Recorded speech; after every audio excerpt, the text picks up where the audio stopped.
नेपाल की राजधानी काठमांडू में इस वक्त जबरदस्त बवाल चल रहा है। नेपाल की ओली सरकार के खिलाफ नौजवान सड़कों पर उतर आए हैं, जहां युवा प्रदर्शनकारियों ने संसद भवन में घुसकर हंगामा मचाया।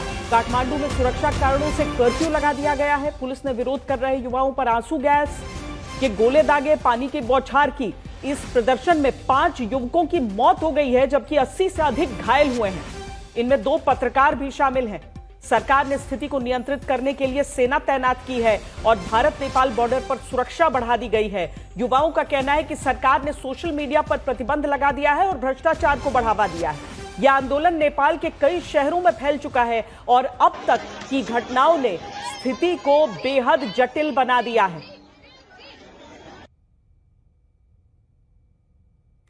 ये नेपाल के अलग अलग शहरों की तस्वीरें हम आपको दिखा रहे हैं, जहां पर बड़ी संख्या में युवा जो हैं इस आंदोलन में शामिल हुए हैं। भ्रष्टाचार बंद करो, सोशल मीडिया नहीं, इस तरह के प्लैकार्ड्स लेकर प्रदर्शन किया जा रहा है। 8 प्रदर्शनकारियों की मौत अब तक हो चुकी है सुरक्षा बलों की फायरिंग में। गोलियां भी दागी जा रही हैं, आंसू गैस के गोले हैं, वाटर कैनन है, लेकिन उसके बावजूद कितनी बड़ी संख्या में युवा सड़कों पर निकल रहे हैं, यह आप उन तस्वीरों में साफ साफ देख सकते हैं।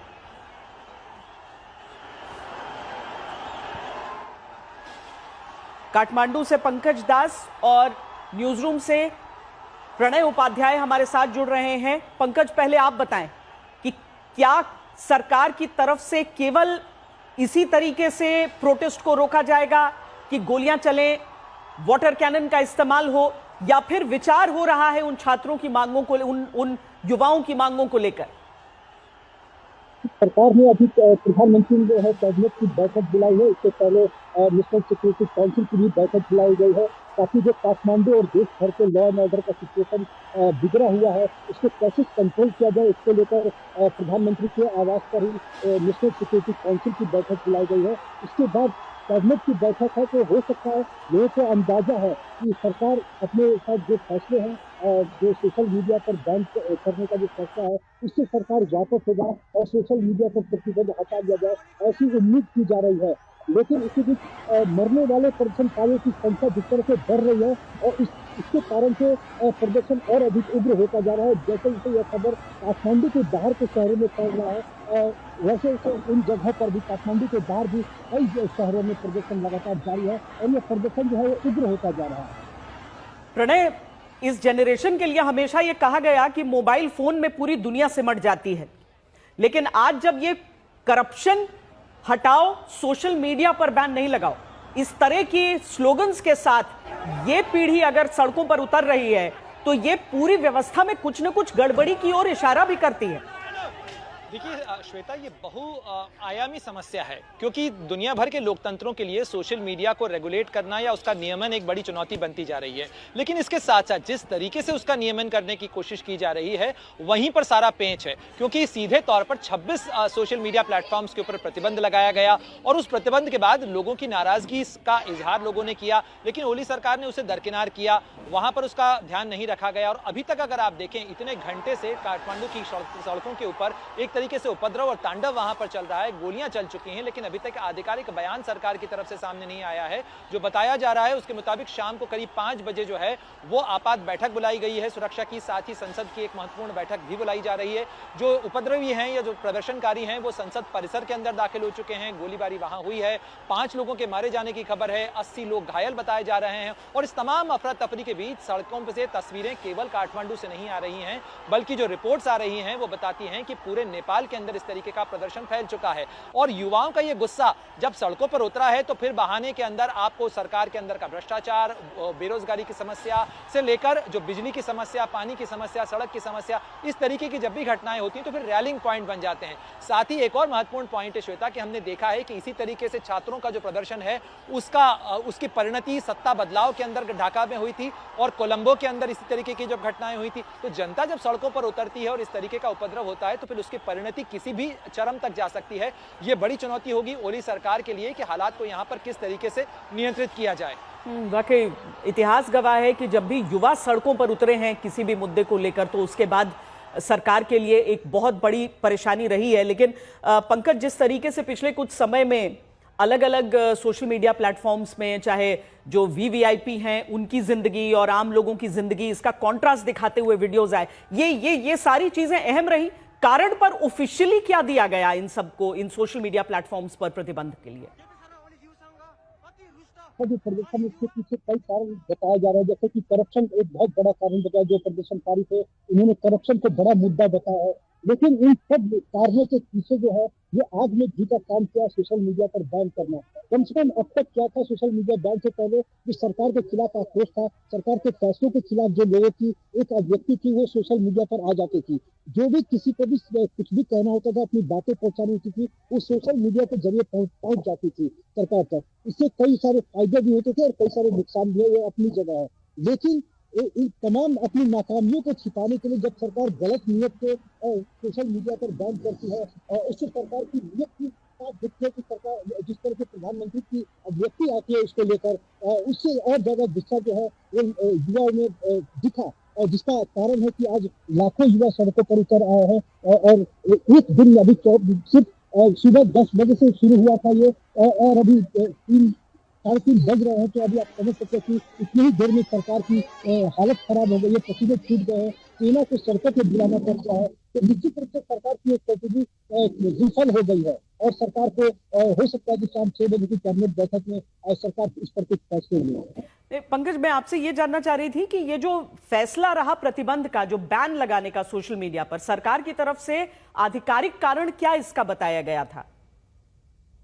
सरकार का ये कहना है, इसमें सरकार ने तर्क दिया कि नेपाल के कानून के मुताबिक सोशल मीडिया प्लेटफॉर्म को जो है यहाँ पे अपनी कंपनी रजिस्टर्ड करानी पड़ेगी, तभी हम इसको चलने देंगे, नहीं तो नहीं चलने देंगे।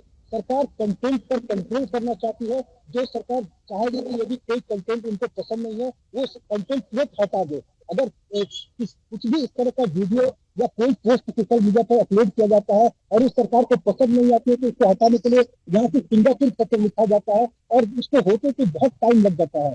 तो सरकार के कंट्रोल से बाहर ये सब जा रहा था। तो सरकार को लगा कि शायद जब तक कोई कड़े कदम नहीं लिए जाएंगे तब तक कोई कंपनी यहाँ रजिस्टर्ड नहीं करेगी अपना। लेकिन इन कंपनियों का ये कहना था कि नेपाल जैसे छोटे देश में अलग से रजिस्ट्रेशन करा के अलग से इसका दफ्तर खोलना और इन सारे कंटेंटों पर ध्यान देना, ये बहुत ही उनके वो ये तर्क दे रहे थे कि ये बहुत ही मुश्किल है।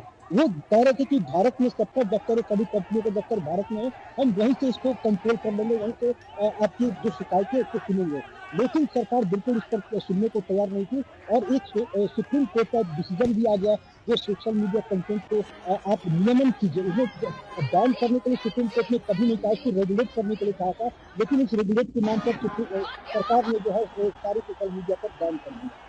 प्रणय, अगर हम सारे सोशल मीडिया प्लेटफॉर्म्स देखें तो उसमें एक बात दिखती है कि जो चीनी सोशल मीडिया प्लेटफॉर्म्स हैं जैसे टिकटॉक, वो अभी भी वहां चल रहे हैं नेपाल में।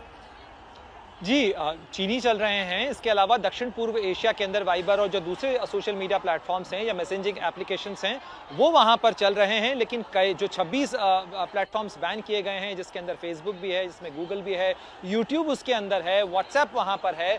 और आप जानती हैं अच्छी तरीके से कि ये सोशल मीडिया ही नहीं, ये जो मैसेजिंग प्लेटफॉर्म है ये रोजमर्रा जिंदगी का कितना हिस्सा बन चुके हैं कि अगर कुछ घंटे के लिए भी अगर व्हाट्सएप डाउन हो जाए तो आपके बहुत सारे कामकाज अटक जाते हैं, क्योंकि लोग इसका काफी प्रचलन में इस्तेमाल करते हैं। और लोगों की जो नाराजगी है, ये 26 जो सोशल मीडिया प्लेटफॉर्म्स बैन किए गए हैं, साथ ही नेपाल के अंदर सोशल मीडिया इन्फ्लुएंसर से लेकर बहुत सारा एक युवाओं का तबका है जिनके रोजगार का या इनकी आय का एक बड़ा साधन जो है ये सोशल मीडिया या जो कंटेंट इकोनॉमी है वो बनी है। तो लोगों की नाराजगी के आयाम बहुत सारे हैं, और मेरे ख्याल से वो जो गुस्सा सड़कों पर इस समय फूटता हुआ नजर आ रहा है उसका कोई एक डायमेंशन नहीं है। कारण उसका तात्कालिक रूप से सोशल मीडिया प्लेटफॉर्म जरूर बने हो, लेकिन उसके साथ साथ यहाँ पर बड़ा सवाल ये भी खड़ा होता है श्वेता यहाँ पर कि ये सोशल मीडिया प्लेटफॉर्म्स की तरफ से आखिर ये कंप्लायंस क्यों नहीं किया जा रहा है। अगर एक सरकार कह रही है, और वहां पर भी जिस तरीके से पंकज भी बता रहे थे, सुप्रीम कोर्ट का निर्देश सरकार को आता है, सरकार इन सोशल मीडिया प्लेटफॉर्म्स को एक मियाद देती है कि 7 दिन के अंदर आप रजिस्टर कराएं, नहीं तो हम कार्रवाई करेंगे।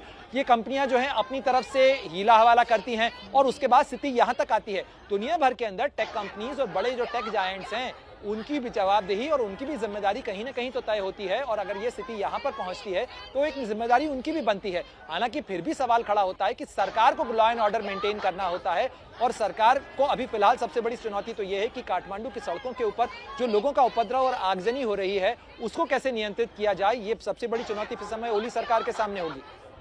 पंकज, जो 8 लोगों के मारे जाने की खबर आ रही है, इनके बारे में और जानकारियां हैं? क्या एज प्रोफाइल है इनकी, किस तबके से आते हैं, कुछ इनके बारे में जानकारियां? जी, अभी तक मरने वालों की तादाद 10 हो गई है। मैं अपडेट कर देना 10। चाहता हूँ, अभी हमारे पास खबर आई है कि मरने वालों की संख्या जो है प्रदर्शनकारियों की वो 10 हो गई है।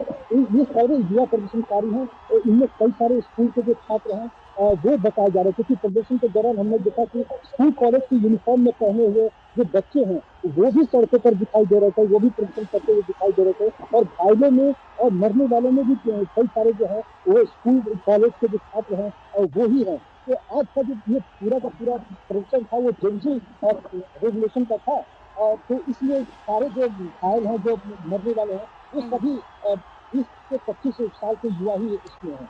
बहुत दुर्भाग्यपूर्ण है।